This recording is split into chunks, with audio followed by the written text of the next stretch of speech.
This is it. I've reached a boiling point. UCLA is at its lowest point ever in its history of its football program.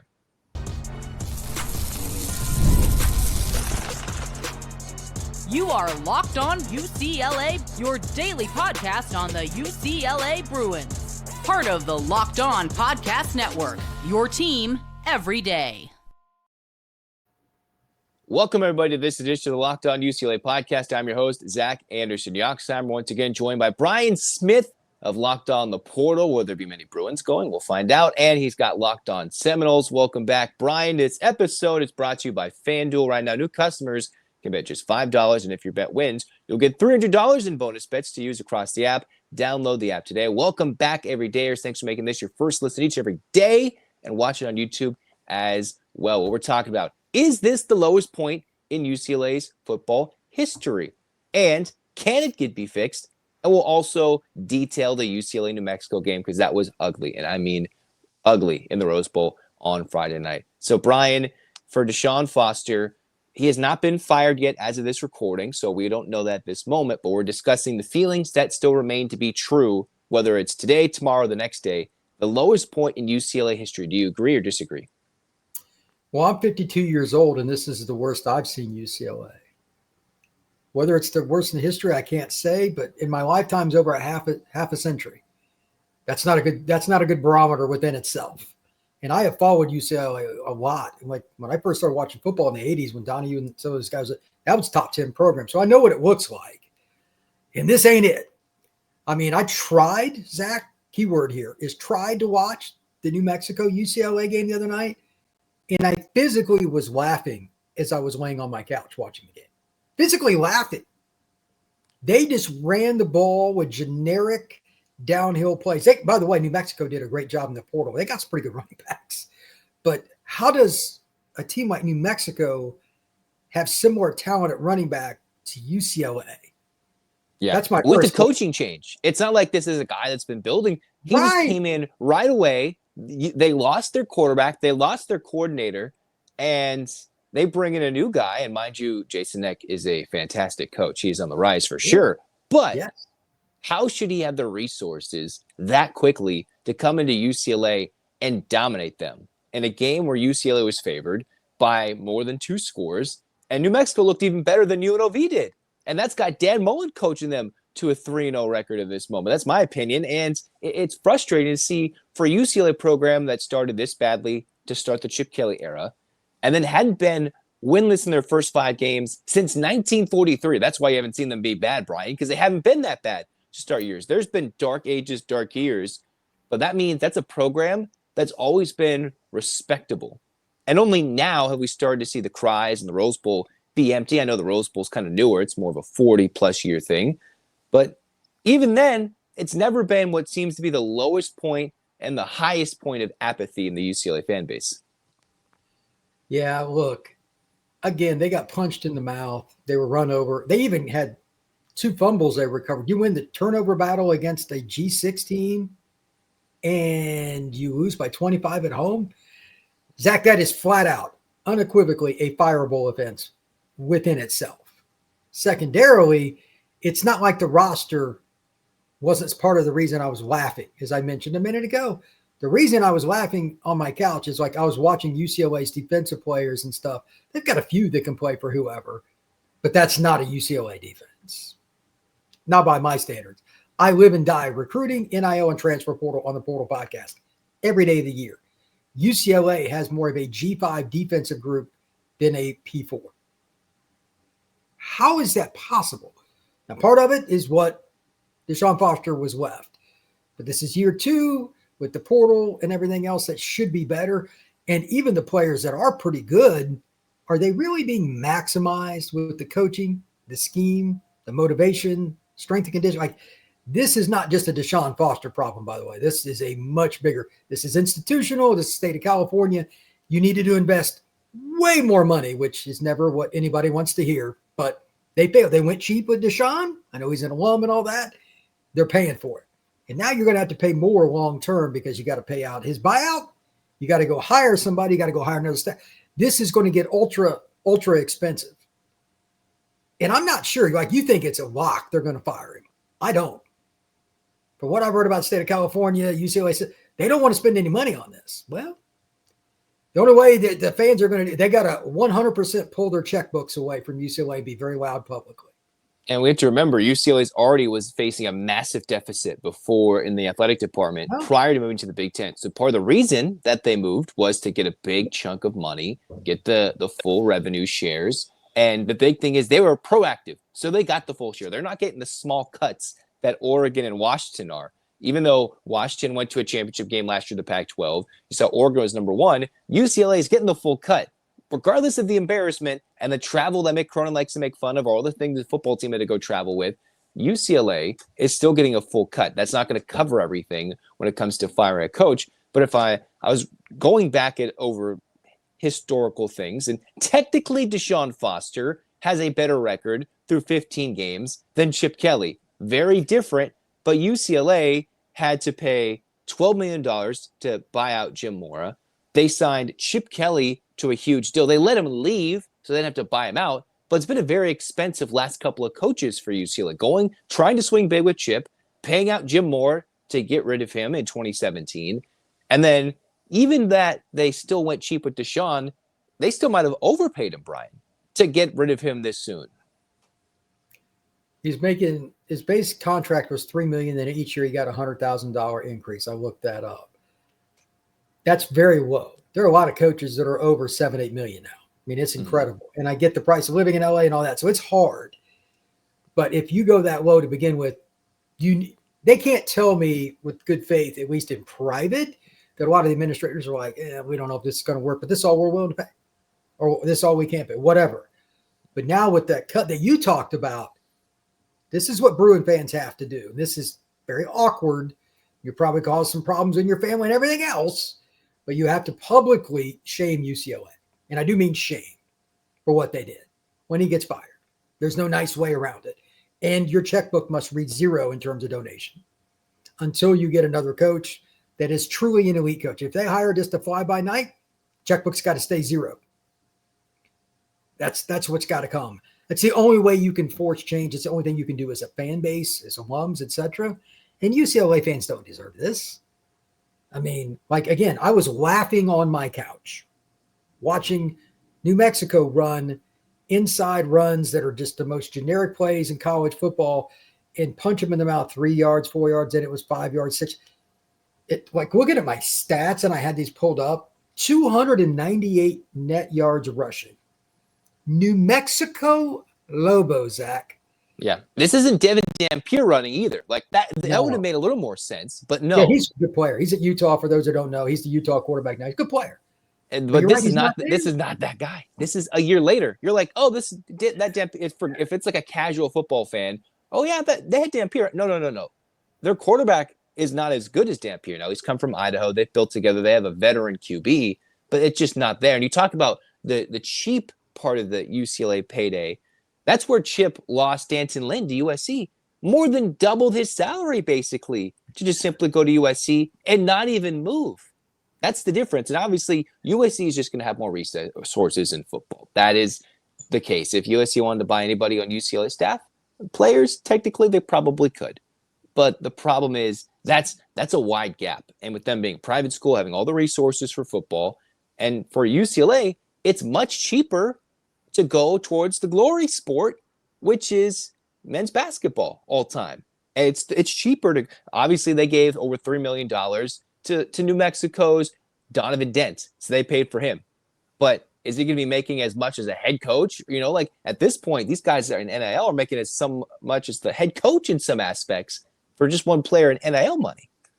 Yeah, it's crazy. That's not a good sign, by the way, but that's another story for another day. Look, they can still, and they should, go all in on basketball. I grew up on UCLA basketball too. Like that's a part of our culture in American society. I studied John Wooden and all that. That's great. But UCLA should be a bowl team 4 out of 5 years, conservatively. And it's unbelievable that during a situation right now, Zach, if you were a person at FanDuel and you guys were doing the odds on UCLA for the rest of the season, what would your over-under be on win-loss? 3.5? 4.5? Right in there? For the rest of the season, you might have to put it at 2.5.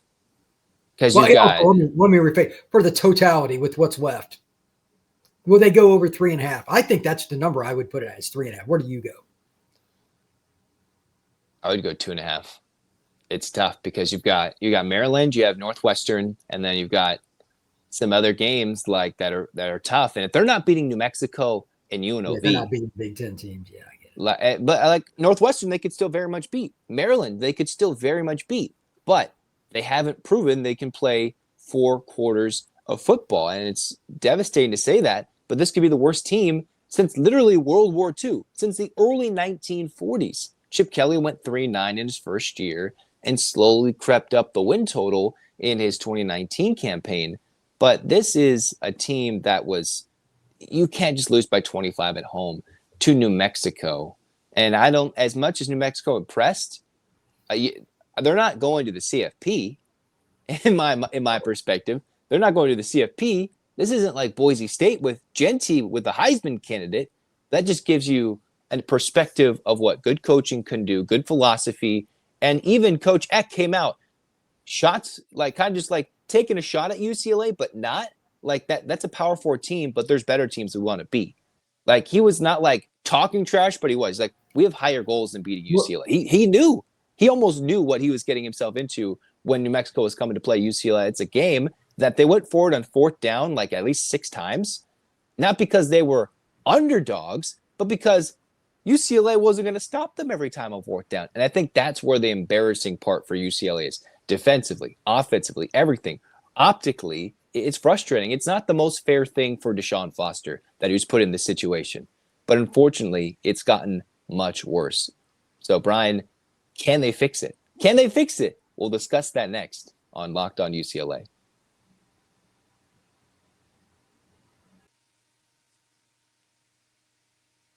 Quick question for all you college football fans out there. If you go back in time and sit in the front row at your school's biggest rivalry game, what hat would you be wearing? Yes, I said hat. For me, it would be the game. They aren't just hats. They're the same vintage styles that fans wore back in the 80s, the 90s. And you know what? They still go for the same price they did back then. And when you use the code Locked On, you'll get your vintage hat for $16.99. And if you look at thegamecaps.com, go look at UCLA's gear that they have on that site. All the styles are super dope, from hats and everything else. You're going to want to wear them. Even to showcase your UCLA pride, go get some cool gear at a great price. Grab your team's classic bar or retro circle design and use the code Locked On for an exclusive discount, because legends wear the game. Caffeine just got a flavor upgrade. 5-hour energy shots deliver tasty caffeine in 17 bold flavors. Each 2-ounce shot packs the caffeine of a premium 12-ounce cup of coffee, plus B vitamins and nutrients with 0 sugar and 0 crashes. And the thing I love most is that they're portable. Big taste, tiny shot. You can take it anywhere and get that boost when you need it. And hey, it kicks in so fast. It's sugar-free, and you do not have to worry about crashing later. Enough with the boring, flavorless caffeine. It's time to give your caffeine a flavor upgrade with 5-hour energy shots. Get the favorites you love, or be bold and try something new in-store or online at www.5hourenergy.com. That's the number 5hourenergy.com or Amazon today. It's been a dismal first few weeks for UCLA football this year. How can it get fixed for the UCLA program? DeShaun did his best in the offseason to go hit the portal hard, namely Nico. He hit the class of 26 really hard recruiting-wise. And we've talked plenty of times, Brian, about UCLA, what they're bringing in to address what they're missing right now talent-wise. But is that enough? What does it take for a program to go from where they're at now to just respectability once again? Yeah, this is brutal, man. The first thing they got to do is they got to change something in practice. They got to do what they can in this week before they start hitting the Big Ten schedule, which, by the way, is going to make it a lot harder. But the biggest thing, and they're on a bye week right now, and they're on a bye week, so they got 2 weeks before their next game. That's a lot of time to digest media and everything. Think about it. You're in Los Angeles. That's outside of maybe New York, maybe the biggest media place in the Western Hemisphere. Like it's rough. But they got to digest physicality first off. In practice, do all that stuff. And then with recruiting, like if you're the staff, there's two separate parts here. The staff has to look at it. We got to get better. The administration's got to figure out either we're cutting bait right now or they got to spend a lot of money, which neither one of they want to hear. The administration's in the worst spot to fix this. Can it be fixed? Yes. But if you take nothing else from this segment and this podcast, the following is fact, regardless of the path for UCLA's administration. You must conservatively spend twice as much money on UCLA football over the next couple of years as what you've been spending. Keyword, conservatively. Head coach, training staff, assistant coaches, everything. Conservatively twice as much money. There is no shortcut. And it's like I said in the first segment, fans, they got to hold their checkbooks. Until it's fixed, we're not giving you any money. It's the only way you can do it. So I think DeShaun Foster needs to go. It'll be a public black eye to fire a coach early in the season. He's not the guy. And you noted earlier, Zach, hey, it's not all his fault. He inherited a pretty awful situation. He's an alum, all that stuff. Hell, I remember interviewing DeShaun Foster back when he was in high school. He was an elite recruit, but he's not the guy. UCLA is not hard to get somebody to want to be there. It's in North Los Angeles. It is absolutely beautiful. It's across the street from Bel Air, for crying out loud. How hard can it be to get coaches and players to want to go there? But you got to spend. UCLA in the quote-unquote major Power Four might be dead last from what I've been told about spending money on their coaches, facilities, and all that stuff. That's not how you win, brother. They're either the Big Ten thing, that money's coming in. The coffers are no longer empty. I don't want to hear that crap. Mm-hmm. Yeah. They got to go out and get somebody. I don't know which coach or coaches they should go after, but they need to cut bait. They need to do it sooner than later. They need to be proactive. They're going to take a black eye no matter what direction they go. But at least your alums would be like, okay, we're trying. And then with that, let me offer two things. It's got to be somebody that's bought in to living there in LA. It's obviously a busy place. It's not for everybody. And secondarily, it's got to be a recruiter. UCLA forever has been the biggest question mark / enigma to me in the recruiting world. How hard can it be to get kids to go there, yet they don't have top 20 classes? Some of it has to be academics for sure, but there are places that have tough academics and they can still succeed with just being outside the top 20. You can be the 22nd class in the country. You can sometimes have a year where there's very intelligent young men preparing to play college football where they have good grades and they're in SoCal, and there can be good years. Sometimes you have good years, sometimes you have down years.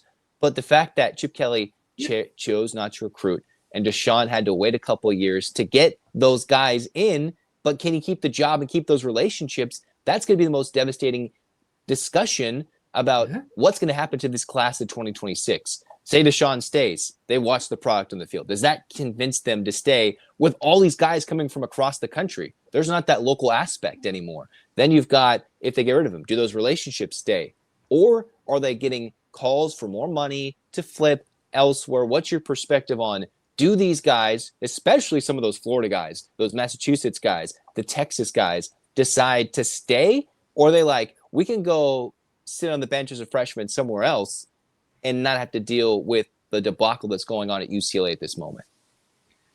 I think that they're probably more likely, and I say this on every podcast that I go on, and on the Portal podcast, and on Locked On Seminoles, you're more likely when things go wrong to lose recruits that are further away from your campus, like where they live, where's home. That's just part of doing business. And like even Georgia and Ohio State recruit nationally. It is what it is. You have to hire the right coach or it doesn't matter. This will not be a quick fix. Zach, this will be an ugly, slow, sloth-like fix, even with a lot of money. That's the downside. Football is now 105 scholarships. Like basketball, you could flip your roster in a year. You could finish middle of the pack in the Big Ten this year and get the right transfer and have a good point guard come in out of the high school ranks and win the national title the next year. Football doesn't work that way. Slow grind. You got to get a coach and somebody that comes in and hopefully can salvage the class. That's another reason you want to bring in somebody earlier than later. But secondarily, you're going to lose a few of them. It is what it is. You do your best. What happens is what happens.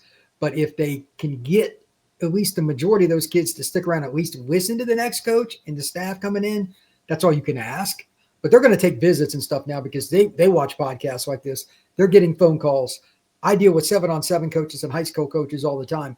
There's always backdoor discourse between Florida and Florida State recruits. Like these schools are all talking to each other's recruits. And I'm just using that example because I'm in that world. I'm in the South.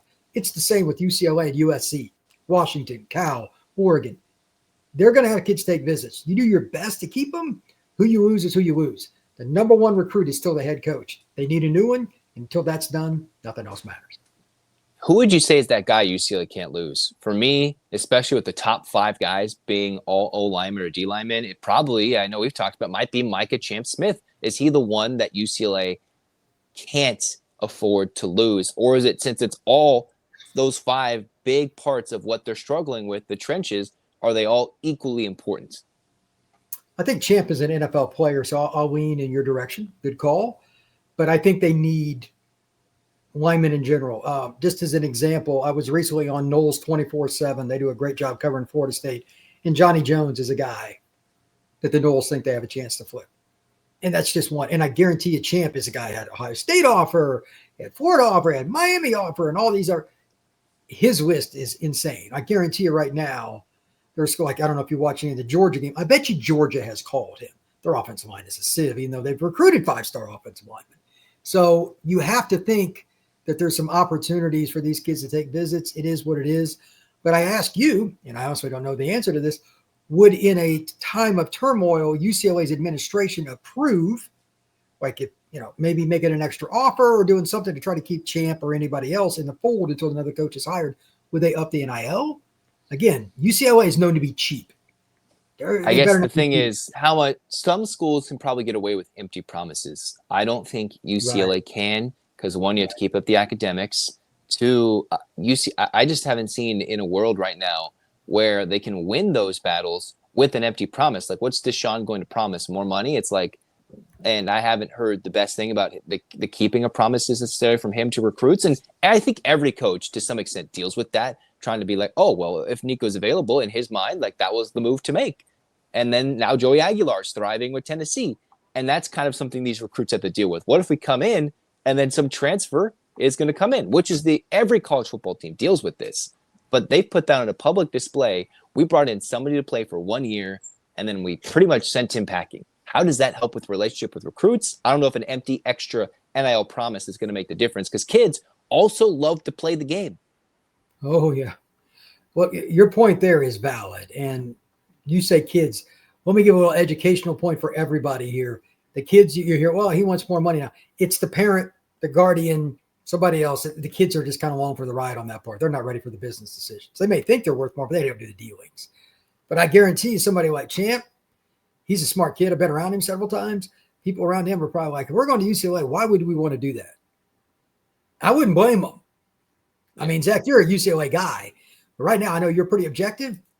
Would you be like hating on him if he left the class? Like, would you be disappointed? Sure, but would you understand? We would be disappointed, but we'd be looking somewhere else. We'd be looking at the reasons to why he left. We're not looking at the kid to be like, if UCLA wasn't where they're at right now and you leave and you're like, okay. Sometimes I think, what if a kid just wants to be that guy that wants to help change something, like change the program? You can go play right away. You get a lot of reps. You can get really strong, and you play for 3 to 4 years. I always wonder what the value is in that. I know we've discussed how linemen, it takes a little longer for them to develop, mature physically, mentally, and everything to play at this level. But if you get reps and you're good enough, UCLA is an opportunity for you, if you're just decent, to be slotted in there as a starter immediately. Or do you need those reps to practice and grow as an individual before you're ready, and to just not get exposed on tape when you're not ready? And I think that's something to be had. But I wouldn't have any problems with these guys leaving. I hope they don't. I hope they want to be like, hey, let's go here. We're at a position of need, and we're better than those guys. I hope that's the mindset in my mind, that like we can make a change. But I'm not sure that's what society is nowadays. Yeah, there are some people that want to do that. But when you have offers, again, I'm just using Champ as an example. I've been around him and followed his recruitment for a few years. He has the elite programs in the South plus Ohio State on the table. And Ohio State just took UCLA's highest rated, I think, D lineman, right? Epi Satanale. Like, they just plucked him at the last minute. We'll give you more money. Boom, he's gone. Not that, that was, maybe the full extent, but they can always name any school, any recruit, any big name UCLA has committed right until signing day. They can, at the last moment, the offer just got upped, and that can happen at any time, any place. And then, here we go. Yeah, there's not much you can do about that, but it goes back to my premier point here. Is UCLA ready to spend minimum double of what they've been spending? I mean, if they're not, they're going to be a program that's going to struggle to make it to the bowls, because the Big Ten schools, like you got the main 4 or 5, Oregon, obviously Penn State, Michigan, Ohio State. That's another level. But even after that, like Iowa spends, Illinois is spending, Indiana is spending, Michigan State is spending. If you do not, oh yeah, by the way, Washington, you can get left behind and just be an embarrassment year after year. That's not what you need. That's not what the city of Los Angeles needs, quite frankly. They need to figure that out post haste. The gap is getting wider between those who are spending and the have-nots. And there's the national championship spending tier. There's the we're competitive tier. Yep. And UCLA has to decide, do they want to be group of 5 new school Pac-12, or do they want to be traditional Pac-12, the conference of champions UCLA, and be a competitive program like they've been for decades, for, more than half a century that they've been pretty solid at football. Whether or not they've won a national championship or Heisman, they are still, of all the basketball schools, the most respectable football school in the basketball school, blue bloods in my mind. They can compete football-wise. They just have not proven that at all whatsoever. It's just absolutely frustrating. Yeah, you just said it. That is spot on. I can't add anything more. They are just a program that has failed themselves. And that's the disappointing part. And we'll talk about how they failed themselves against New Mexico. We've discussed a little bit of it, but we have to kind of digest what made this game the real turning point. That action must be made, the New Mexico game. We'll discuss the numbers and what we saw on Friday night, either on TV or in person like myself, from that debacle against the Lobos next on Locked On UCLA. This episode is brought to you by Prize Picks, the daily fantasy app where making the right call can actually pay off. You and I make decisions every day, but on Prize Picks, being right means cashing in. With football, Prize Picks is the simplest and fastest way to get in on the action. Just pick more or less on 2 to 6 player projections, and you can turn your takes into real prizes, all in less than 60 seconds. And here, think about this. It's quick, it's easy, and it's honestly my favorite way to follow along with football. And some of the projections you can like are Josh Allen, maybe for more than or less than 270 passing yards, or maybe Saquon Barkley, who's on my fantasy team, for more than less than 1 rushing touchdown. The best part, even if one of your picks misses, Prize Picks invented the flex play so you can still double your money. Download the Prize Picks app today and use the code LOCKEDONCollege. You get $50 in your lineups after you play your first $5 lineup. Again, that's code LOCKEDONCollege for $50 in lineups after your first $5 play. Prize Picks, it's good to be right. The NFL season is here, and FanDuel is making sure you're ready for kickoff with a can't-miss offer. Right now, new customers can bet just $5, and if your bet wins, you'll get $300 in bonus bets to use across the app. And hey, I love using FanDuel because it fits however you like to bet. Player props, same-game parlays, jumping in live as the action unfolds. You saw UCLA. They were favored by a lot. And if you jumped in with the game unfolding, you could have made some money because it's quick, easy, and the best way to add a little more energy to your Sunday. So if you're a new customer and you're ready to play, download the FanDuel app now by visiting FanDuel.com to get started. That's FanDuel.com to place your first $5 bet. Check it out. One of the most embarrassing images of the college football weekend was seeing the final scoreline of UCLA New Mexico, 35-10. A game that could have been a little closer if UCLA made a stop here and there, but really, Brian, they were dominated from start to finish. If they couldn't move the ball in offense, they couldn't protect their quarterback, they couldn't get any pressure on New Mexico. I thought I saw from one of the New Mexico writers, Sean Ryder, posted about Pro Football Focus. I think New Mexico had upwards of 20 QB pressures, and UCLA couldn't even get 5 on New Mexico via Pro Football Focus, if I've got that right. And that kind of looks like how the numbers played out. Ultimate dominance in the run game, more than almost triple UCLA's rushing total.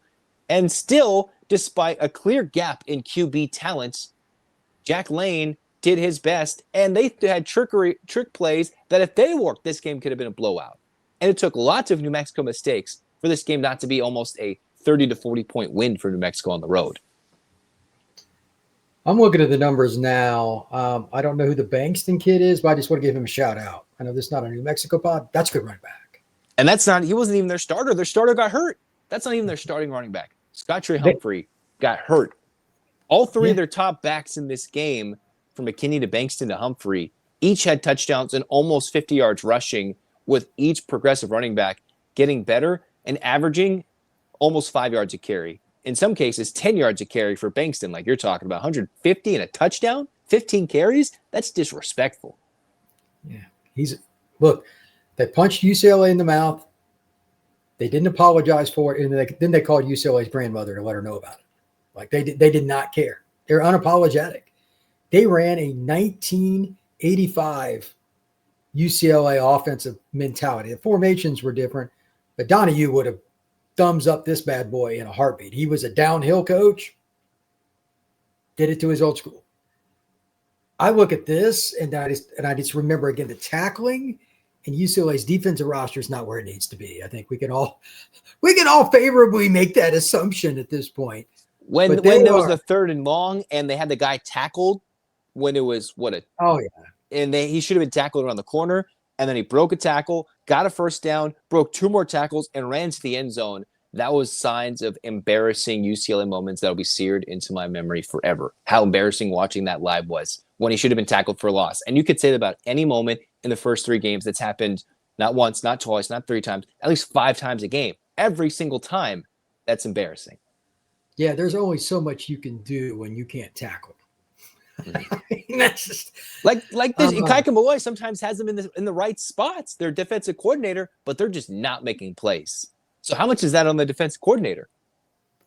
Well, I mean, that's a lot of it. And I always go back to practice. People ask me, this is the easiest example I get. How does a program, Brian, like Iowa have such a good defense? Let me give you 2 reasons. Phil Parker is one of the greatest defensive coordinators in college football history. And if you go to an Iowa practice, you ask anybody that's been to a clinic or anything, the way they do tackling drills, everything they do to the ground, all that, they're super physical. It is very baseline, and either you do it or you don't, you're out. They don't care what your star ranking is. They do not care what your NIL is. This is how we do it. If you want to, you can do this. If not, goodbye. Imagine if they did that with offense.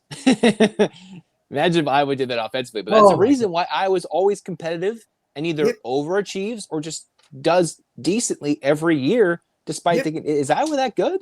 Because if you can play defense and you can be physical, you will be in almost every game. If you're a physical defensive team, as much as we joke about Iowa and their lack of offensive mentality, identity, anything creative, they have been a team that's been in it every time Kirk Ferentz has been coach.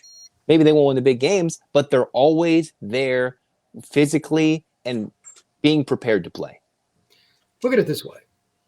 Let's say, and I don't even know Iowa's staff, but if you took Phil's main protege off that staff and inserted him at UCLA, and the staff and the administration are on the same page financially, NIL, et cetera, could you imagine what UCLA could assemble talent-wise, recruiting to North LA and the Bel Air area with that mentality? They certainly don't have it right now, Mr. Zach Anderson-Yoxsimer. They have nothing like that. They're the polar. Like Iowa staff would take this tape and set it on fire in the middle of Iowa's campus and say, "Don't ever do that, or we're kicking you off scholarship." So you can't play like 298 yards rush. You can't play where you're absorbing the blow. Like their defensive linemen are catching. They're not beating blocks. They're just catching linemen. They're like moss on a tree. They're just hanging around. This awful. So I watched it and I was just laughing on the couch again. And I said, when are they going to make a play in the backfield? Like, when's a real play going to happen? And I'm just kind of thumbnailing through a bunch of stats here, kind of looking at stuff.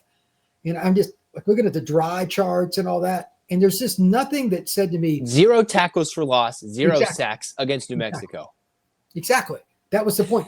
In my lifetime, and I'm a stat nut, I don't know if I've ever seen a P4 program that, again, has the ability to be elite. UCLA is obviously not. Have 0 and 0 in those 2 categories. In my lifetime, I don't remember seeing it. I'm sure it's happened, But the fact that the conversation is taking place on this podcast is a sign for you, Mr. UCLA booster, listening to this, UCLA fan, UCLA student, alum, whatever, to not give a dime to UCLA until they fix it. This is terrible. They hired the wrong guy. Now they got to get the right guy. They got to fix their own mess, you know. And the frustrating thing is, last time they went alum as coach, you think Rick Neuheisel, they went tough. They went Jim Mora, and Jim Mora was tough and instilled that physicality, went to San Bernardino, would practice in triple-digit heats. I don't think you can really do that as much anymore, but that's the difference between a decade. Brought that toughness. UCLA used to have senior ditch day for football practice. And then Jim Mora's like, what the hell is this? What are we doing? And just said, we're not doing this now. And you talk about the physicality you want brought from Iowa. You need that like Kurt Signetti, tough and gruff guy that could fit in LA with that type of just like arrogance. And I remember that's what Jim Mora brought to UCLA. And unfortunately, it ended in his coaching tenure at UCLA a bit too soon. But that's what you need to go back to. Some toughness, some X's and O's, and a recruiting charmer with some support in the NIL. And then it'll grow into the Rose Bowl. Because you got to be a charmer. You got to build the relationships. DeShaun's got the relationships. I'm not sure if he had the full NIL, maybe a little bit. But then you need the X's and O's. I need the toughness. I'm not sure UCLA needs a players coach right now. We need an identity. Whether it's with these same players, new players, you need an identity, and they don't have one. That's a really good point. I hadn't thought about that. They really don't have an identity, because I thought DeShaun would have them playing physical, but it's part of that. O-line, D-line is recruiting, and it's a very slow process. Like, you can hire a good running back coach, good receiver coach, DB coach. Outside the numbers is easier to get going faster. But in the trenches right now, they're not physical enough. So the next coach I would prefer that he has a D-line or O-line background or quarterback. It's got to be one of those three, preferably. No offense to running back, that's not the choice. And it's somebody, like you said, charmer, can recruit, and the administration's got to go all in, or they're not going to get the guy they need. When it happens and they hire the next coach, I want to be your first guest. I will come on here, and if you're a UCLA fan and you got a mild stomach, you can't watch that podcast, I will tell you if you have a chance. I will not shy away from it. But part of it, again, will still, even if you hire the right coach, you have to force feed them money. As goofy as that may sound, it's going to take a lot of money to go get the staff they need around the head coach that replaces DeShaun Foster. All right, final two questions for you based off this tough conversation. One, do you believe they should have fired Chip Kelly, or they should have convinced him to stay longer? Do you think they should have fired him in late 23 when this kind of question was coming around? And I got a follow-up after that. I don't think they necessarily should have, because I don't think they had any idea who they would have hired. It's not who you fire, it's who you hire. And that's on the administration. If they'd have been competent, yes. But I don't think the UCLA administration is competent in football where they care. That's why they're in the position they're in right now with DeShaun Foster. What's the follow-up? And then the follow-up question is, do you say UCLA was doomed from the start when they hired DeShaun Foster? Yeah, he wasn't ready for this job. It's not DeShaun's fault. You're an alum. You love the place. Of course, you're going to take the job.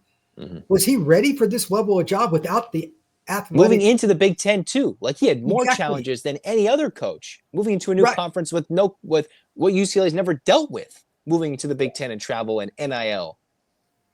Yeah, like financially, you didn't give him a chance to succeed. If you would have put Urban Meyer at UCLA in this circumstance, he would not have. I mean, he'd done better than DeShaun. He would not have succeeded.